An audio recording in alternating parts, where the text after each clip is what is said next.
मित्रांनो, कधी तुम्ही रात्री शांत बसून स्वतःला एक प्रश्न विचारलाय का? जर या जगात धर्म, जात, पंथ काहीच नसतं तर आपण एकमेकांकडे कसं पाहिलं असतं? कदाचित आपण फक्त एवढंच पाहिलं असतं, समोरचा माणूस आहे, माझ्यासारखाच श्वास घेणारा, स्वप्न पाहणारा. आज मी त्या निमित्ताने एक गोष्ट सांगू इच्छितो. ही फक्त सणाची गोष्ट नाही, ही सर्व धर्म समभावाची गोष्ट आहे. कारण खरं सांगायचं तर देव कुठे आहे यावर जगात खूप मतं आहेत, पण देव कशात आहे याचं उत्तर खूप साधं आहे. देव माणुसकीत आहे. ईदचा चंद्र दिसतो ना, तो चंद्र फक्त एका धर्मासाठी उगवत नाही, तो सगळ्यांसाठीच उगवतो. हिंदू, मुस्लिम, शीख, ख्रिश्चन, बौद्ध सगळ्यांसाठी तोच चंद्र, तीच हवा, तीच पृथ्वी.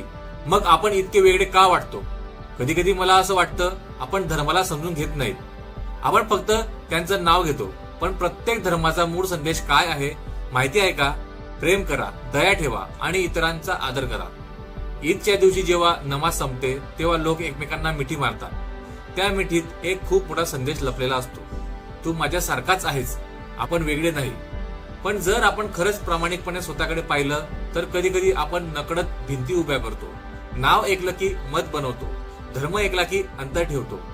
पण मित्रांनो, एक गोष्ट विचार करा. जर एखादा अपघात झाला आणि रस्त्यावर पडलेला माणूस मदतीसाठी हाक मारत असेल तर त्याला मदत करणारा हात कोणत्या धर्माचा असतो? तिथे फक्त माणूस असतो. माझ्या आयुष्यात मी एक प्रसंग पाहिला होता. एका गावात ईद आली होती. मस्जिदमध्ये नमाज आली. बाहेर लोक एकमेकांना शुभेच्छा देत होते आणि त्याच वेळी मंदिरातून आरतीचा आवाज येत होता. त्याच क्षणी कुणी भांडत नव्हतं, कुणी वाद करत नव्हतं. लोक फक्त आनंदात होते. त्या दिवशी मला एक गोष्ट कळली. सर्व धर्म समभाव ही फक्त पुस्तकातली ओढ नाही, ती जगण्याची पद्धत आहे. खरं तर आपण सगळे एका मोठ्या कुटुंबाचा भाग आहोत. पृथ्वी हेच आपलं घर आहे आणि या घरात वेगवेगळे रंग आहेत, वेगवेगळ्या श्रद्धा आहेत, पण घर एकच आहे. ईद आपल्याला शिकवते की आपल्या आनंदात इतरांनाही सामील करा, गरिबांना मदत करा, मनातला अहंकार कमी करा आणि सर्वात महत्वाचं, मन उघडं ठेवा. आजच्या काळात जगाला पैशाची नाही, तंत्रज्ञानाची नाही, जगाला सर्वात जास्त गरज आहे म्हणजे अंडरस्टँडिंगची आणि माणुसकीची.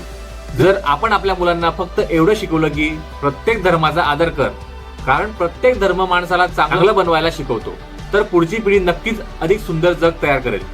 मला नेहमी वाटतं, देवाला मंदिर, मस्जिद, चर्च, गुरुद्वारा यात बंद करून ठेवू नका. देवाला आपल्या वागण्यात जिवंत ठेवा. मित्रांनो, जर तुम्ही एखाद्याला दुखावलं नाही, जर तुम्ही एखाद्याला मदत केली, जर तुम्ही एखाद्याच्या श्रद्धेचा आदर केला तर तुम्ही आधीच देवाजवळ आहात. या ईदला एक छोटासा विचार मनात ठेवा. आपण वेगवेगळ्या मार्गाने चालत असलो तरी आपलं गंतव्य एकच आहे, शांती आणि प्रेम. म्हणून चला, आज आपण एक निर्णय घेऊया. मी कोणाचाही द्वेष करणार नाही, मी कोणालाही त्याच्या धर्मामुळे कमी समजणार नाही. मी प्रत्येकाला माणूस म्हणूनच पाहणार. कारण शेवटी जेव्हा आयुष्याचा शेवट येतो तेव्हा कुणीही आपल्याला विचारत नाही, तू कोणत्या धर्माचा होतास. लोक फक्त एवढंच आठवतात, हा माणूस कसा होता. ईदचा खरा अर्थ हाच आहे, मन जोडणं, द्वेष संपवणं आणि माणुसकीला सर्वात वर ठेवणं. जर आपण हे समजलो तर प्रत्येक दिवस ईद सारखा सुंदर होईल. म्हणून माझ्याकडून तुम्हा सगळ्यांना एकच संदेश, धर्म वेगळे असू शकतात पण माणुसकी एकच आहे. तर मित्रांनो, या संपूर्ण गोष्टीचा अर्थ फक्त एवढाच आहे, धर्म माणसाला चांगलं बनवण्यासाठी असतो, एकमेकांपासून दूर करण्यासाठी नाही. जर आपण खरोखर देवावर विश्वास ठेवत असू तर आपल्यात प्रेम, दया आणि आदर दिसायला हवा. या व्हिडिओ मार्फत तुम्हाला फक्त माझं एवढंच सांगणं आहे, धर्म वेगळे असू शकतात पण माणुसकी एकच असते. मित्रांनो, आजचा व्हिडिओ आपणास कसा वाटला कमेंट बॉक्समध्ये नक्की सांगा आणि अशाच प्रकारची नवनवीन व्हिडिओ बघण्यासाठी चॅनलला सबस्क्राईब करायला विसरू नका. आणि हो, हा व्हिडिओ जास्तीत जास्त शेअर करा. जय हिंद, जय महाराष्ट्र.